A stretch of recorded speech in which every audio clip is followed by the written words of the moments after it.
Graças e paz. Amém. Boa noite a todos. Boa noite aos amigos da rede social que estão nos acompanhando. Camutanga e Quebec, direto de Pernambuco. A internet leva a gente para longe, né? Deus possa nos abençoar nessa noite. A gente vai dar sequência aos estudos bíblicos que estamos fazendo no livro de Atos dos Apóstolos, também conhecido como Atos do Espírito Santo, porque no livro é o Espírito Santo que chama, que guia, que orienta, que capacita, e a gente vê a atuação do Espírito Santo em todo o livro de Atos. Mas é conhecido como Atos dos Apóstolos, mas poderia também ser Atos do Espírito Santo. Nós estamos no capítulo 7, no nosso estudo bíblico, Atos capítulo 7. Já deixa a sua Bíblia aberta aí, no capítulo 7 de Atos, para darmos sequência no nosso estudo bíblico. O pastor Claudemir falou que é uma mensagem mais clara, que a gente interage, né? Na verdade, a dinâmica das aulas, a gente está acostumado com outra dinâmica, né? Com a mesa, a cadeira, estar do lado dos irmãos, conversando, tirando as dúvidas.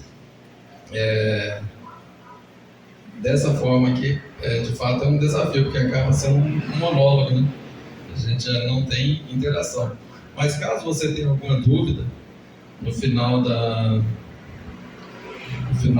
estudo, você pode fazer a pergunta. E a gente vai procurar responder, né? Se eu não conseguir dar o pastor Antônio aqui, professor também, pastor Albino, estaremos respondendo caso tenha alguma dúvida na ministração, no capítulo que a gente vai estar estudando. Então vamos abrir a nossa Bíblia no capítulo 7. Esse é o maior capítulo de Atos, possivelmente. E é um discurso parecido com a pregação, que na verdade é uma defesa que Estevão está fazendo diante do Sinédrio, diante dos juízes. E ele faz esse discurso. É o capítulo onde tem mais bênção do Velho Testamento.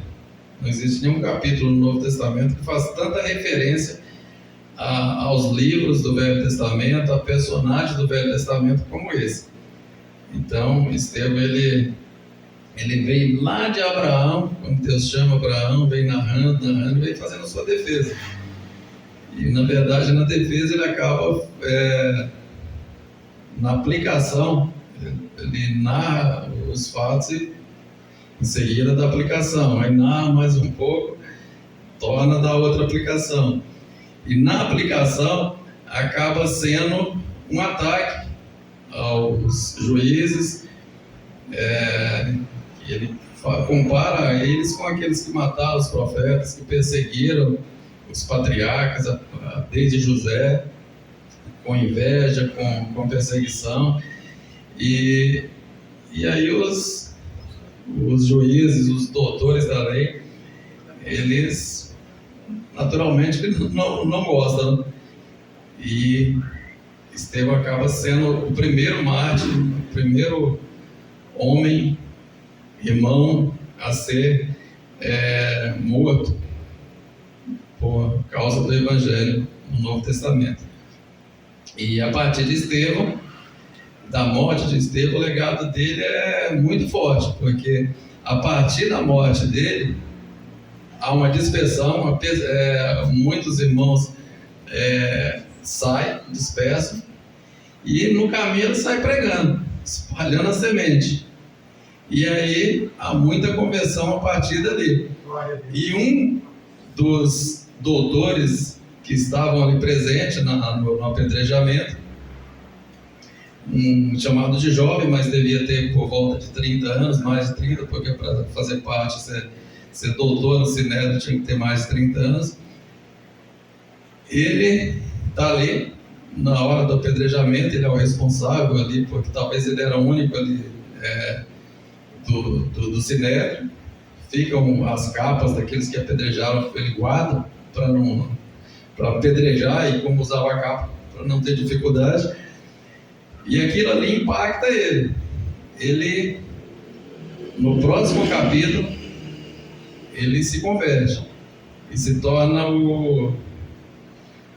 talvez o maior teólogo do Novo Testamento, que escreveu praticamente. O que a gente tem de teologia do Novo Testamento foi escrito por ele, que é Saulo de Tarso, que se torna Paulo. Então, assim, o legado de Estevão é muito, muito gigante.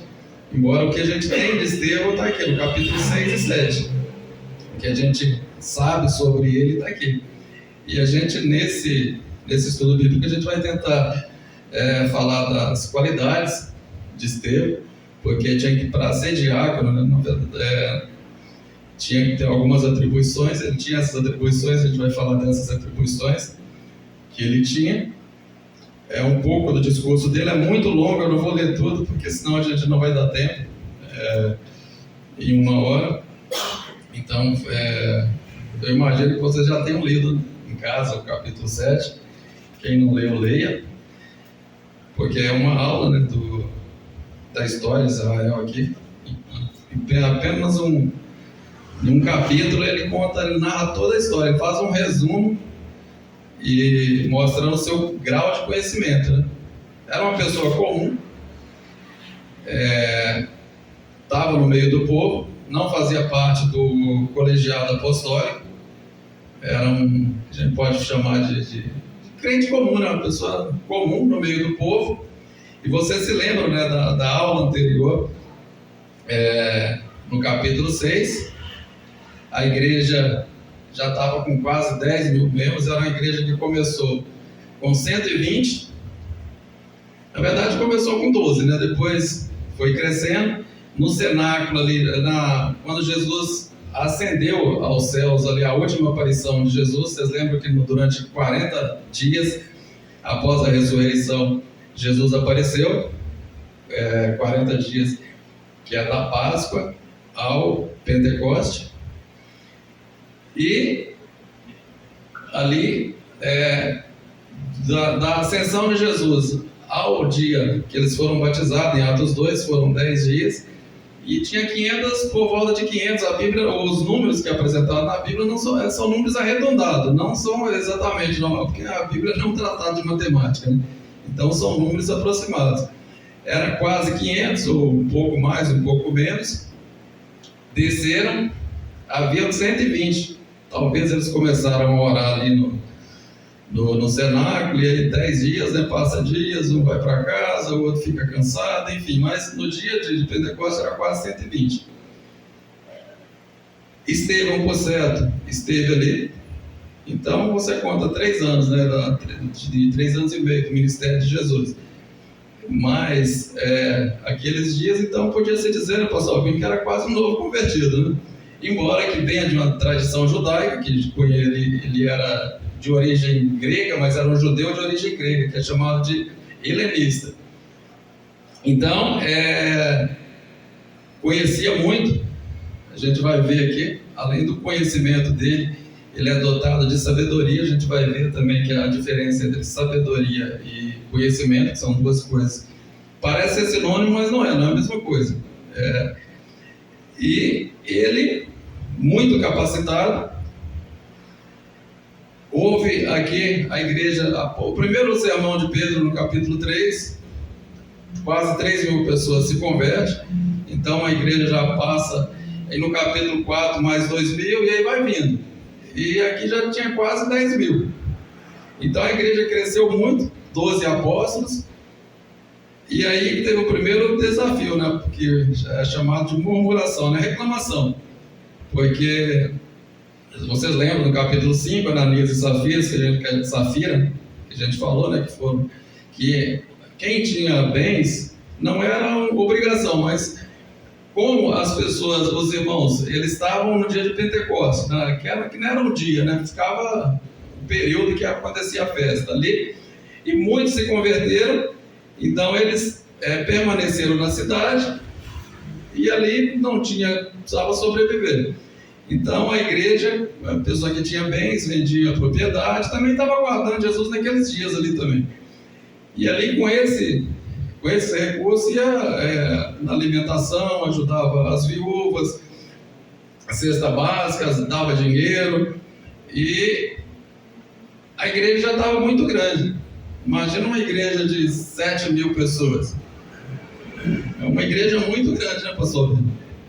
7.000 pessoas, 8.000, quase 10.000, não tem um número arredondado, mas a igreja é grande. E aí dava assistência. E aí na assistência havia um judeu nascido em Israel e aqueles que moravam fora de Israel e nas terras gregas, que era chamado judeus helenistas. E Estevão era um desses. E eles começaram a reclamar que as viúvas de origem gregas não estavam recebendo a cesta básica, estavam sendo desamparadas. E aí foi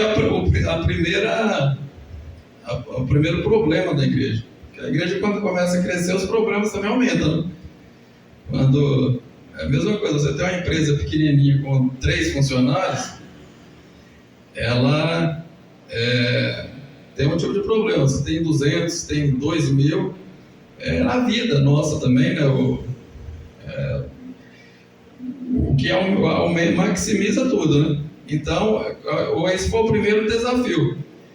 Começaram a reclamar porque não estava recebendo assistência.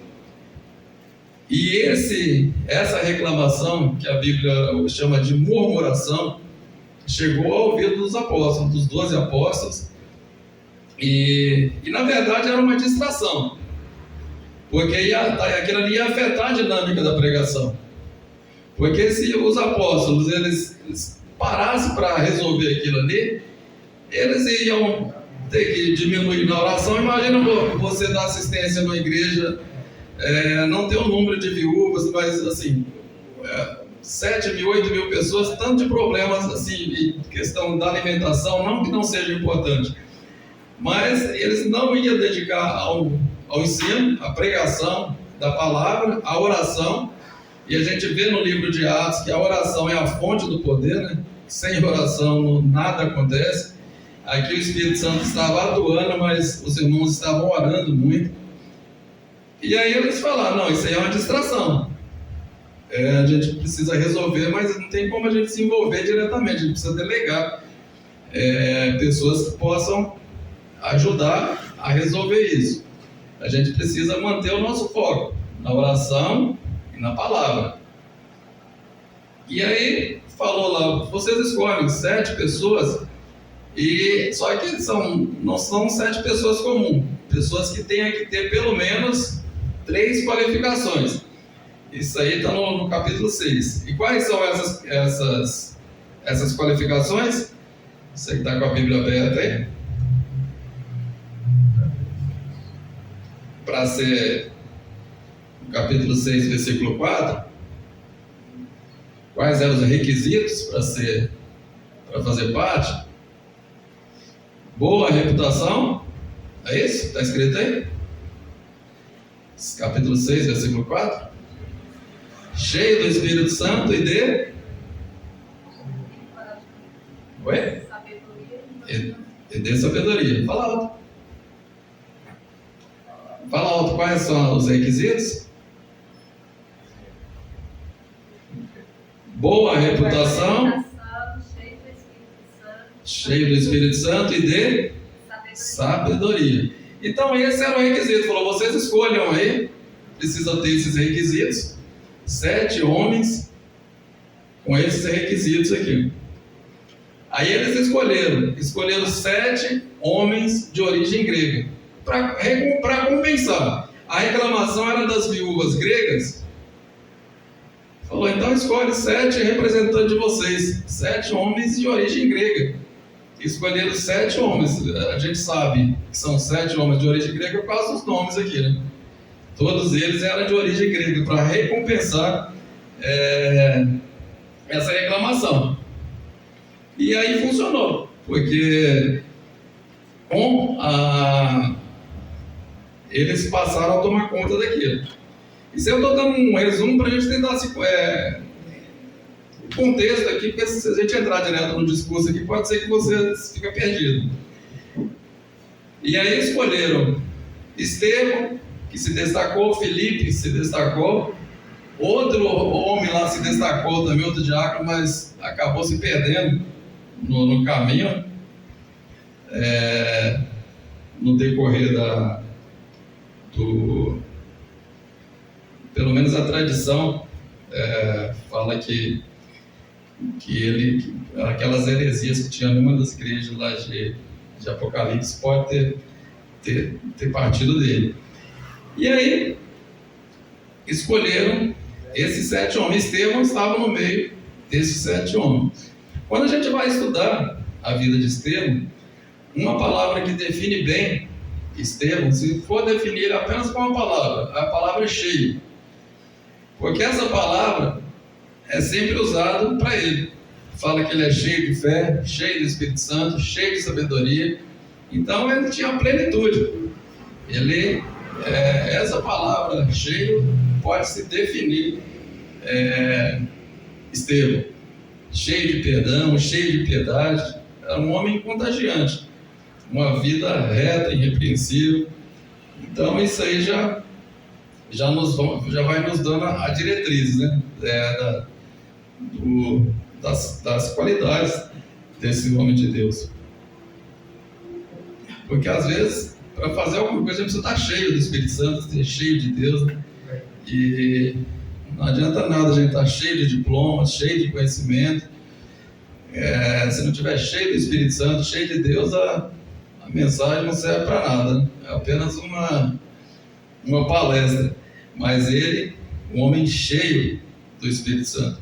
E Estevão era ativo na igreja. Lembra que ele era um homem comum, estava ali no meio do povo, foi escolhido, ele está ativo na igreja, né? Envolvido com os problemas da igreja. Ele não era aquele crente que sentava ali e só... Lá era sábado, né? Que o judeu só ia na reunião no dia de sábado. Ele estava envolvido com os problemas da igreja, com as questões da igreja, com os pobres, né? Com as viúvas, levando cesta básica e envolvido diretamente com o evangelismo. Ele se destacou também no ensino, na pregação. Até então, a gente vê que os milagres e as maravilhas era só pela mão dos apóstolos. E aí, a partir dali, Estevão, que era diácono, era um do meio do povo, Deus já começa a usar ele com milagres também, com curas, com a pregação eloquente, fervorosa. Então, ele não apenas servia à mesa, mas também realizava grandes sinais e maravilhas entre o povo. Era um diácono que se destacou, né, no ministério. Os irmãos estão acompanhando? Amém. Se tiver alguma dúvida, pode levantar a mão e perguntar. A gente faz a dinâmica de uma aula, né? Porque na verdade isso aqui é uma aula. A primeira característica que eu vejo na vida de Estevão, quais que eram as 3 atribuições para ser diácono aqui? Bom testemunho. Oi? Já esqueceram? Os irmãos estão mais esquecidos do que eu. Estou até usando um papel aqui. Precisava ter boa reputação, cheio do Espírito Santo e sabedoria. Então, a primeira qualidade que eu quero destacar aqui é boa reputação. O que é uma boa reputação?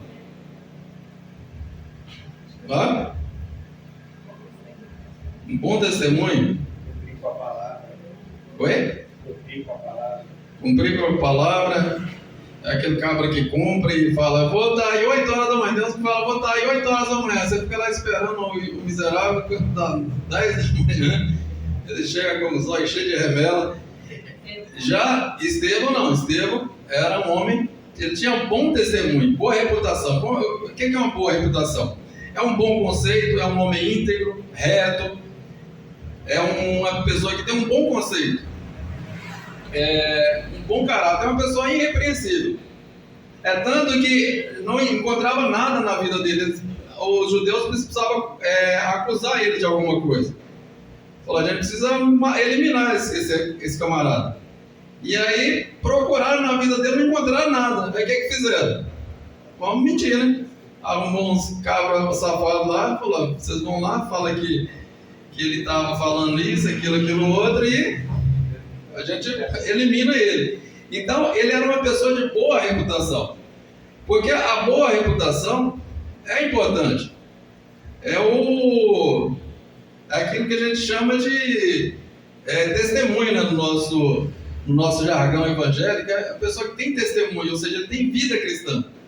Porque a pessoa que não tem vida cristã, a pessoa compra, não paga.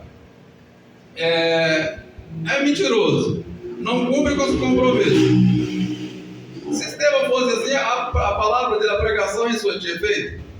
Não, né? Então, a primeira qualidade dele aqui é que ele tinha bom testemunho. Ele não havia nada que desabonasse a conduta dele. Ele era uma pessoa de boa reputação.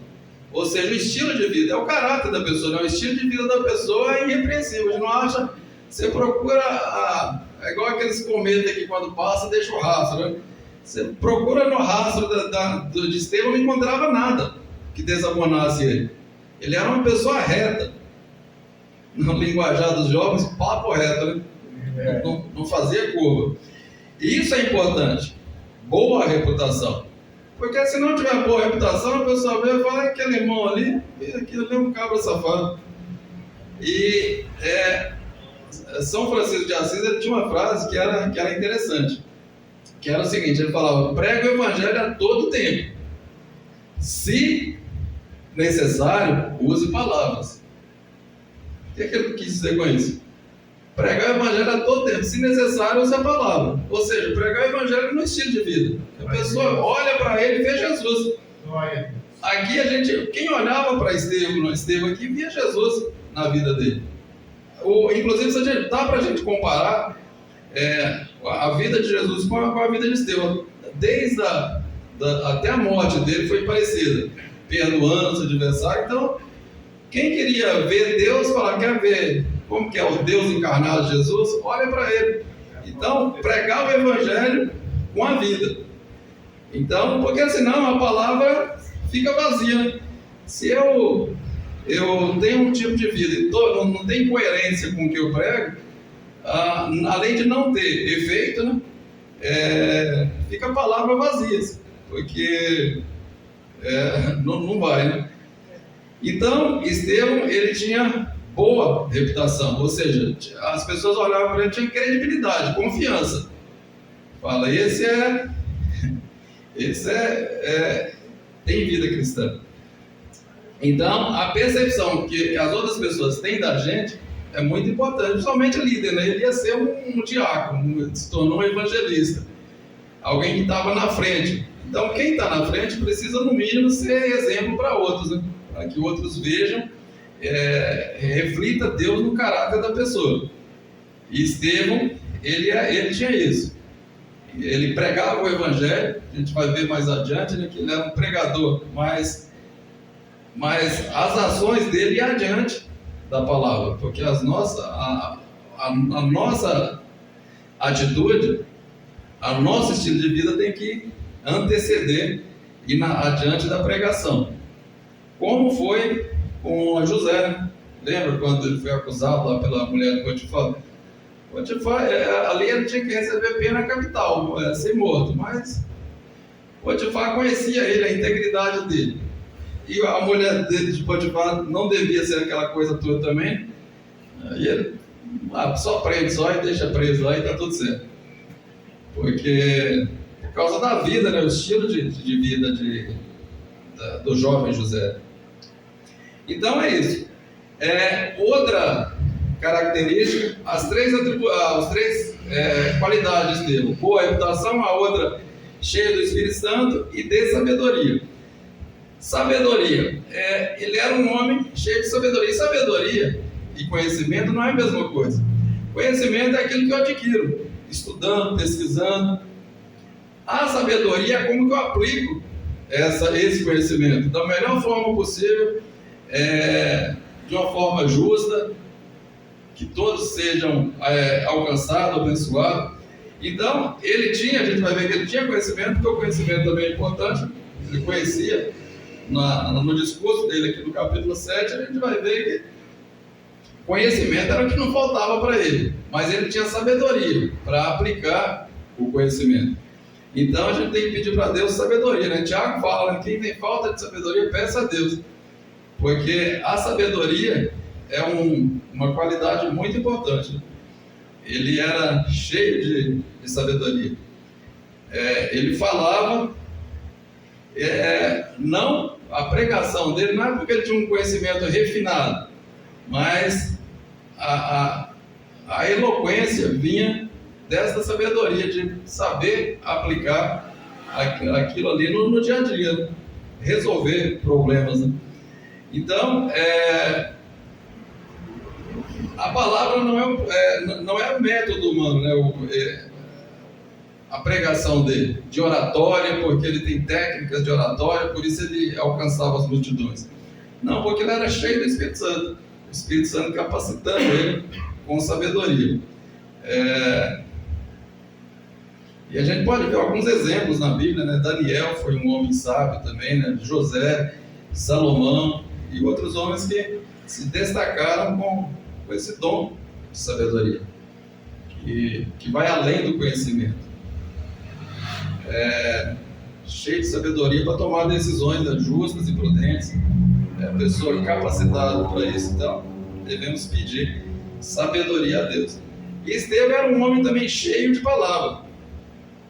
A perseguição a Estevão, a gente vai ver aqui, que não veio por causa dos milagres que Estevão fazia, pelas curas, pelo prodígio, né, que usa esse termo, prodígio é coisa sobrenatural, mas pela pregação, porque o que confronta o ser humano é a palavra de Deus.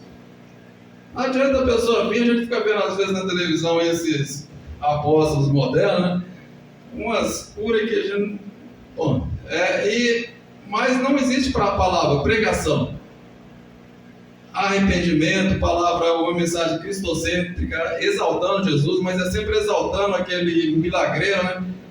Eles colocam a foto, geralmente colocam a foto do casal, né? Do apóstolo e da apostila. Se a mulher do apóstolo é apostila, é só aquela apostila mesmo. E coloca um quadro do tamanho da parede lá fora, exaltando aqueles. Estevão não buscava a glória para si. Na verdade, nenhum dos apóstolos aqui buscava a glória por operar milagres, né?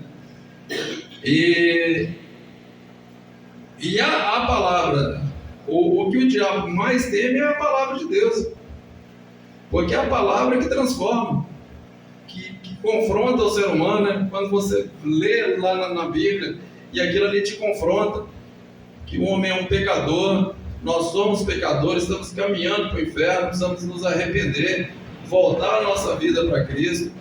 Esse é o confronto, é isso que confronta o ser humano.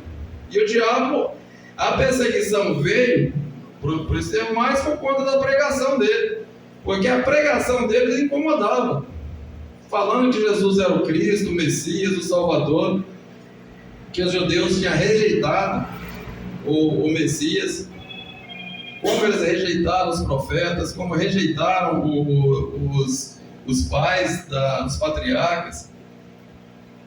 E aquilo ali é o que causou incômodo.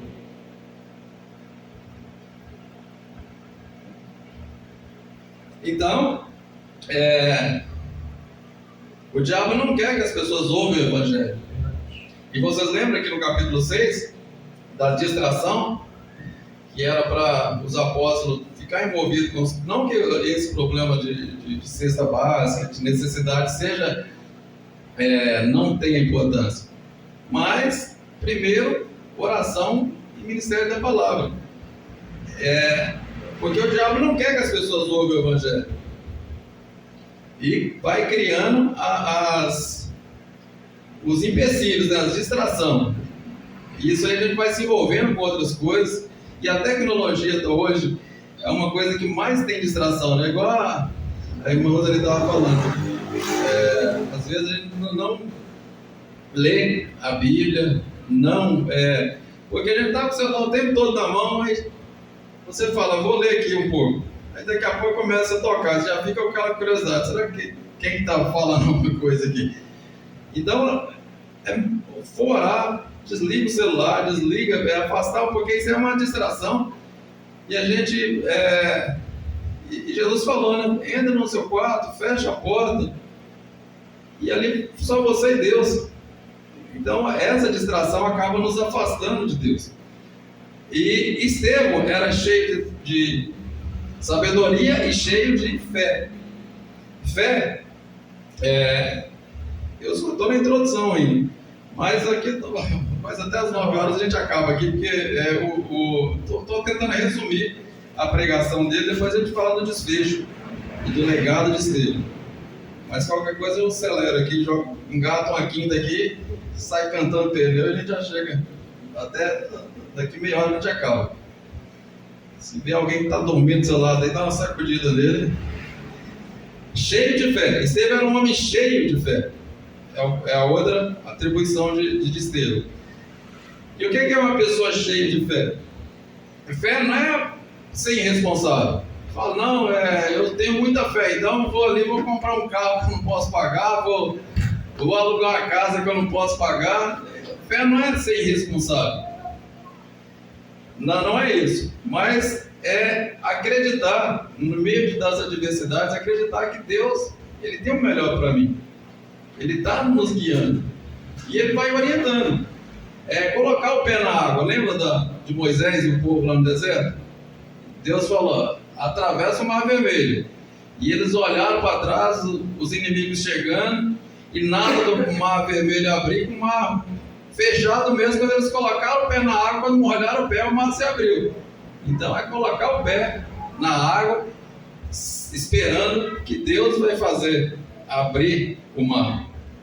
Então, Estevão, ele sendo um homem comum, ele era cheio do Espírito Santo.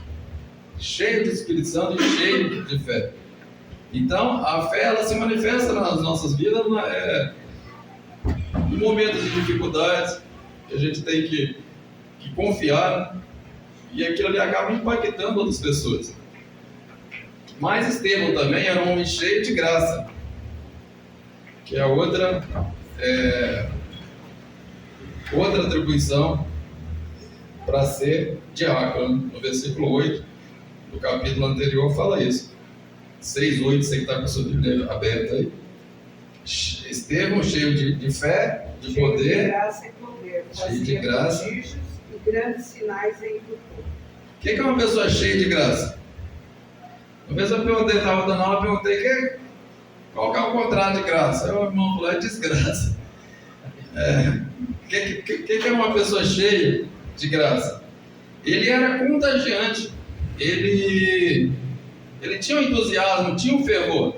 É uma pessoa que, como o Estevão aqui, fala que quando ele estava pregando, ele tinha um rosto do anjo. Eu nunca vi anjo. Tem igreja que a gente vai que o povo vê anjo toda hora. Você já viu anjo, pastor?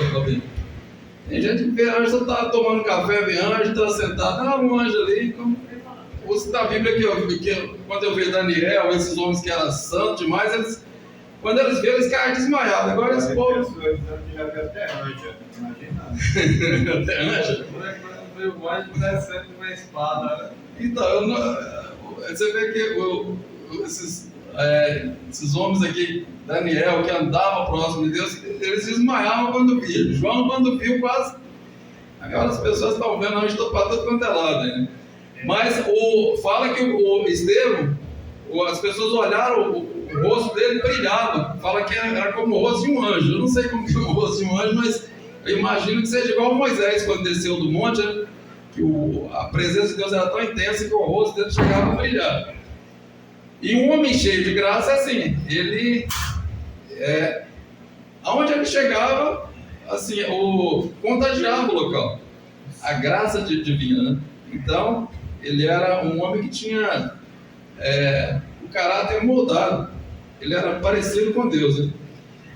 Ele também era um homem cheio de poder, no versículo 8 também fala isso, né? Poder, principalmente a gente que é de origem pentecostal, o pessoal fala poder, imagina que ele sai rodopiando na igreja, pulando, e poder não é nada disso. O pessoal quer fazer isso aí, eu não tenho nada contra, né? Mas o poder a gente via na vida dele. Ele tinha era uma pessoa mansa, perdoador. Ele conseguiu perdoar os seus algozes. Quando estava sendo apedrejado, o Senhor perdoa, não impute, não coloca nele esse pecado. Então, assim, para fazer isso aí, tem que ser muito poderoso, né, pastor? Cheio de poder, né? Uma pessoa perdoadora, uma pessoa que, igual ele, envolvida com as pessoas que sofrem, com as pessoas necessitadas. Então, o poder dele, tudo bem, ele também pregava, curava, mas é para ter vida cristã. Então, outra atribuição, né, para ser diácono e qualidade de Estevão era isso. Ele nunca buscava a glória pessoal para ele. Hoje em dia a pessoa filma, coloca lá na internet, não, tá vendo, aquele ali eu curei. Não foi nem Jesus, não, foi eu que curei mesmo. E já faz um marketing, propaganda, você vê que nos apóstolos aqui, e a gente vê, quando a gente começa a estudar o livro de Atos, a gente vê esses, não tem como a gente não confrontar, né, esses apóstolos modernos, tudo rico, e você vê que os apóstolos aqui, né, a igreja com quase 5.000 pessoas, um mendigo pedindo uma esmola, o Pedro, que era um dos líderes, eu não tenho prata nem ouro, quer dizer, a igreja, as pessoas doando bens para a igreja, vendia terreno, casa. Só que assim, o Pedro, pessoa física, não tinha um centavo, porque o dinheiro não era dele. E a gente vê os apóstolos com um anel de ouro, Rolex de 15 mil, quer dizer, eles não podem falar igual o apóstolo Pedro, porque ele falou que eu não tenho ouro nem prata, mas o que eu tenho eu te dou. Em nome de Jesus, levanta e antes. Ele levantou. Hoje eles têm ouro e têm prata, mas não levanta nenhuma pessoa que está com a gripe, não cura uma dor de cabeça, né? Porque Oi? Esse contrato é ator. Ah, sim, é muita dor ali. Então assim, quando a gente vai estudar o livro de Atos, a gente vê o contraste, né, de muitos movimentos hoje que sinceramente não é evangelho, esse tipo de coisa. Estevão cheio do Espírito Santo. Mas qual é o desfecho aqui? Até aqui só foi para a gente vislumbrar um pouco das características desse diácono, do primeiro mártir da igreja. Isso é um resumo das qualidades de Estevão. No capítulo 7, está com a Bíblia aberta? Ele foi acusado, apresentaram testemunhas falsas que diziam que ele blasfemava contra o santo lugar, que é Jerusalém, blasfemava contra o templo, que eles tinham como um local santo, né? E a lei, a Torá, o Pentateuco. E aí falavam, não, ele falou que esse Jesus que eles pregam, falando que ressuscitou, que ele vai mudar, ele vai destruir esse lugar e mudar os costumes que Moisés nos deu. E aí os doutores da lei que estavam dirigindo aquele julgamento, os juízes, no capítulo 7 aqui, você está com a Bíblia aberta aí? Deixa a Bíblia aberta para a gente acompanhar. Até aqui eu fiz um resumo. O sacerdote pergunta para ele, isso é verdade? Essa acusação que estão fazendo contra você é verdade? E aí no versículo 2, ele começa com a sua defesa. Aí ele fala, Irmãos e pais, ouvi. O Deus da glória apareceu ao nosso pai Abraão, estando na Mesopotâmia antes de habitar em Harã.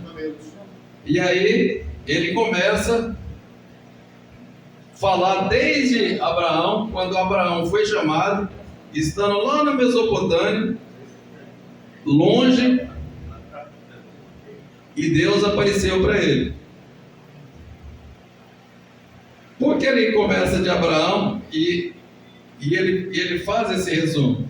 Porque as acusações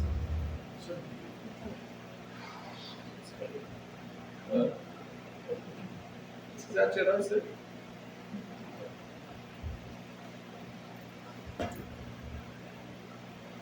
E Estevão com voz clara, penetrante, diante. Imagina você está no julgamento. É que tira? Pode tirar. Imagina você diante do. Hoje em dia, quando a pessoa está num fórum, sendo julgada, para pegar 10, 15, 20 anos de cadeia. Eu já tenho alguns vídeos dos Estados Unidos com esses julgamentos, que a pessoa, quando recebe a sentença do juiz, ele já desmaia, já a pressão já sobe, já imagina ficar 10 anos preso, 15 anos preso. E Estevão aqui estava sendo julgado para ser morto.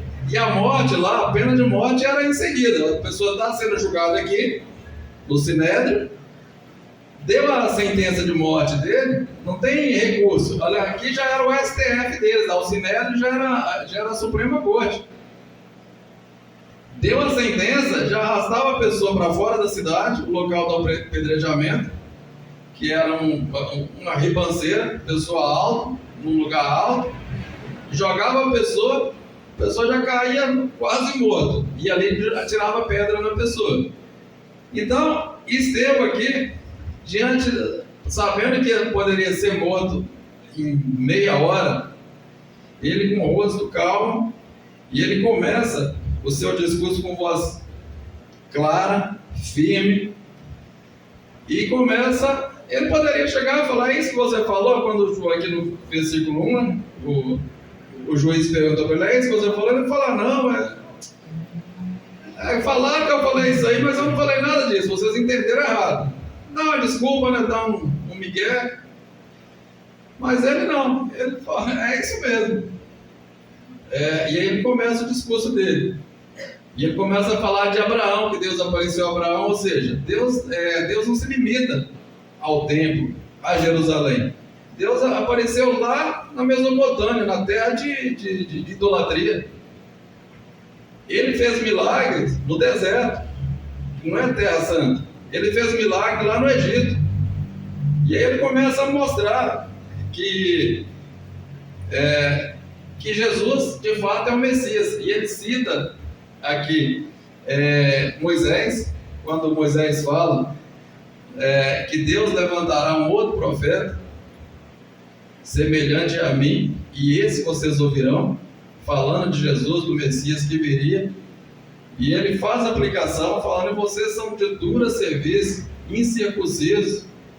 Ele mostra como os profetas foram perseguidos pelos líderes religiosos, como a nação de Israel vivia em idolatria durante todo aquele período idolatrando.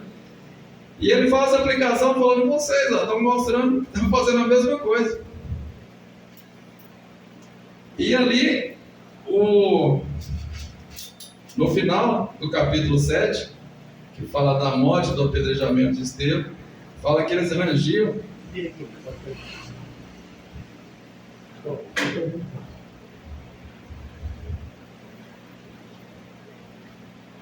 Que fala eles rangeram os dentes e olharam para Estevão, viram a face de Deus, viram como se fosse um anjo.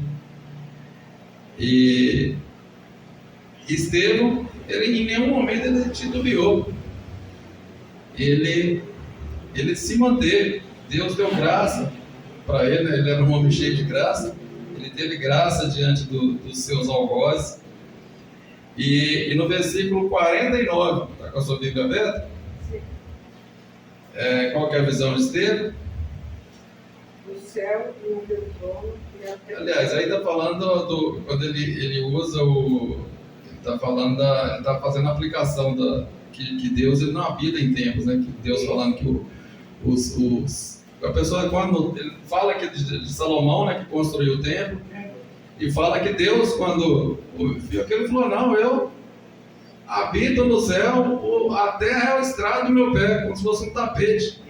Então, que ele não habita em templos feitos por mãos humanas. E ele faz a aplicação aqui agora: o Espírito Santo habita em nós, que nós somos o templo do Espírito Santo. E ele confronta diretamente os líderes, né? Falando que eles resistiam ao Espírito Santo. E Estevão, no versículo de 54 a 60, fala da visão de Estevão. Eu vou ler aqui, são apenas 5 versículos para a gente ver o desfecho da história. Ouvindo eles isso, depois que Estevão fez toda essa narrativa, narrou toda a história, fez a aplicação, e aí no versículo 54 fala: ouvindo eles isso, enfureciam-se em seus corações e rangiam os dentes contra ele. Mas ele, Estevão, né, cheio do Espírito Santo, fixando os olhos no céu, viu a glória de Deus, Jesus, que estava à direita de Deus. E disse: olhai, eu vejo os céus abertos e o Filho do Homem que está em pé à direita de Deus. Primeiro ele vê Jesus à direita de Deus, depois ele vê Jesus se levantando em pé para recebê-lo. Quando alguém é martirizado, porque, por exemplo, se chega alguém na sua casa, você está sentado no sofá, o que você faz? Você levanta para cumprimentar a pessoa. E Jesus, ele está à direita de Deus, né? O Hebreus fala isso.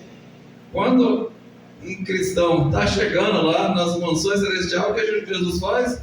Ele se levanta para receber. O primeiro mártir da igreja. E quando eles ouviram isso, no versículo 57, eles gritaram com grande voz, eles não queriam nem ouvir, taparam os ouvidos e se levantaram unânime, todos eles.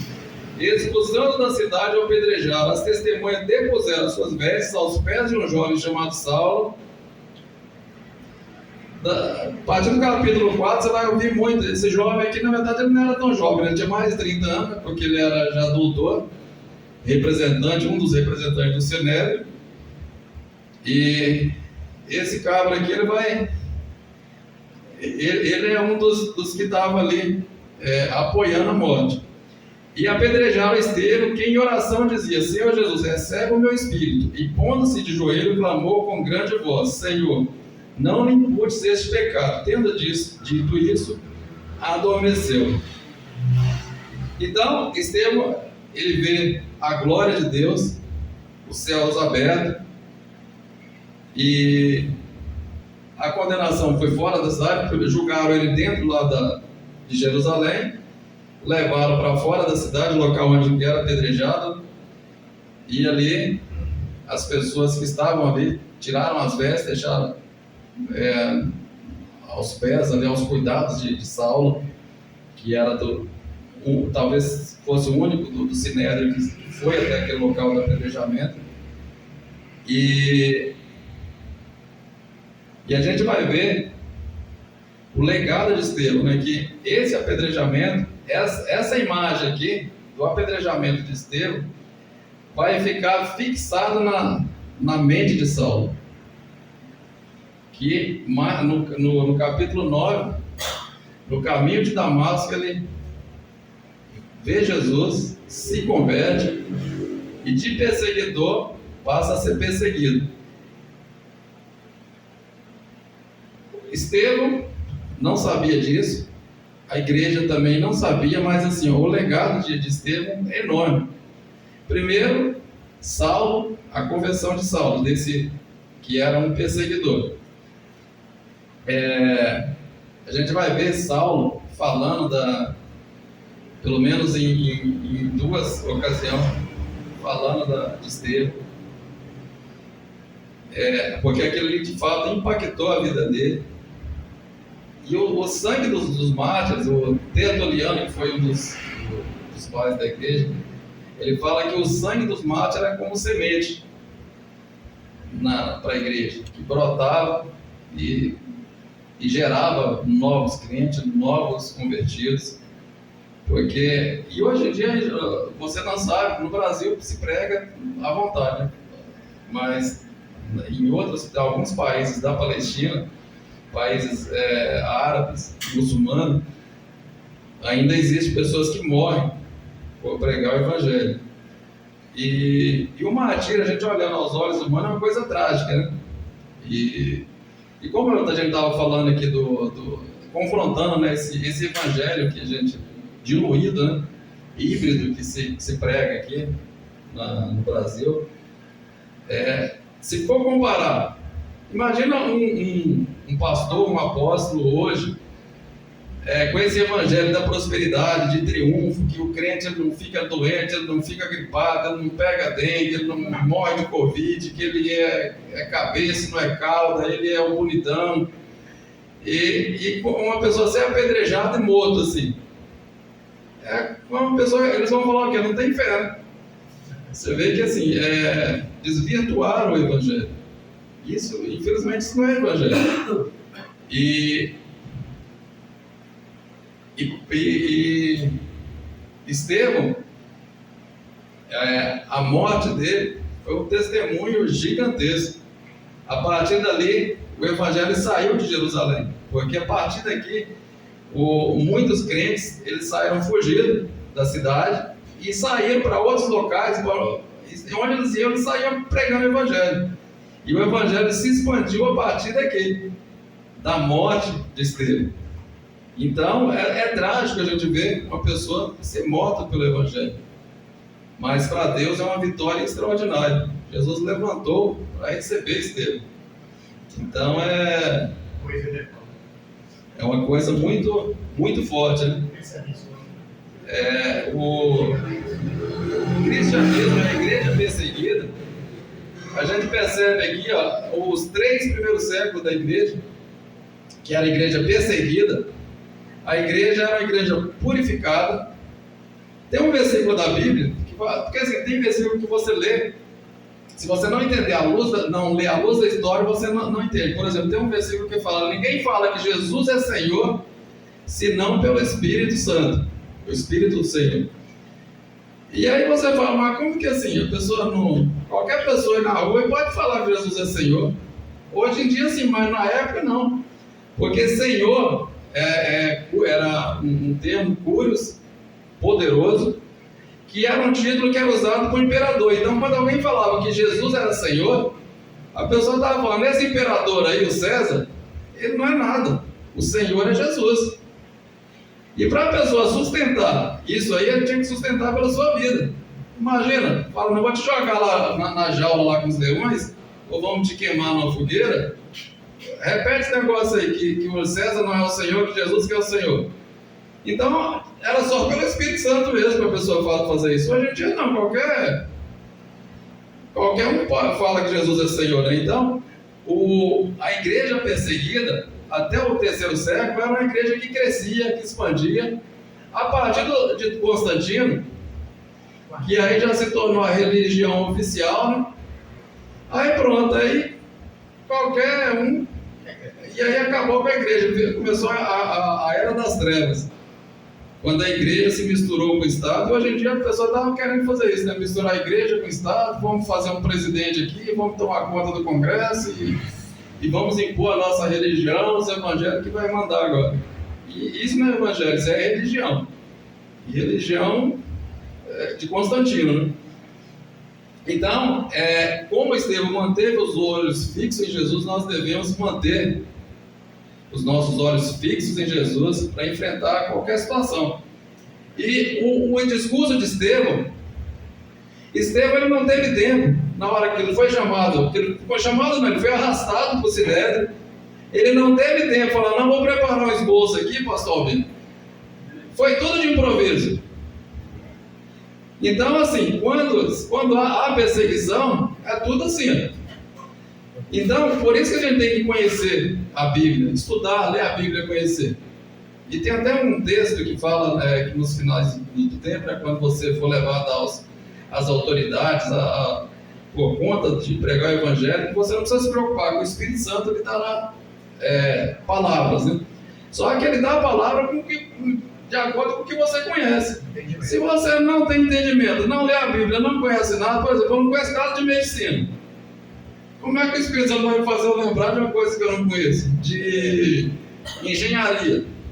Então, precisamos conhecer. E Estevão aqui, ele dá um discurso de improviso, ele não pega um esboço aqui eu tive tempo para preparar o meu estudo bíblico, está tudo aqui. Estevão não, foi de improviso. Ele, aqui, então ele tem que conhecer a palavra de Deus.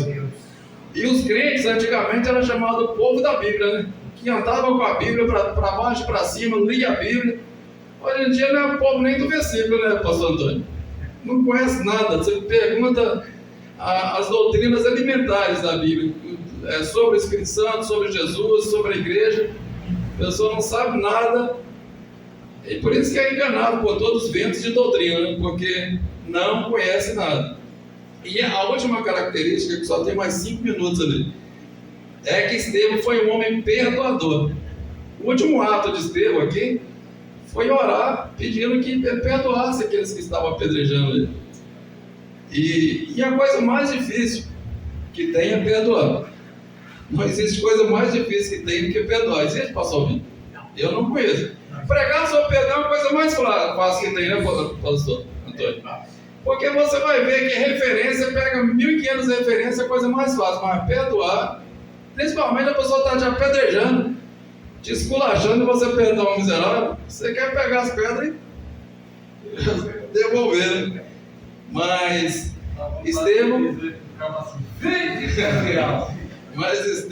era um homem perdoador. Então a gente tem que pedir que Deus possa nos ungir como ungiu Estevão e ter essa graça, né, para suportar sofrimentos, que Ele possa nos capacitar e nos dar graça nesse sentido. Então, é isso. Ok? Amém. Tem alguma pergunta, dúvidas?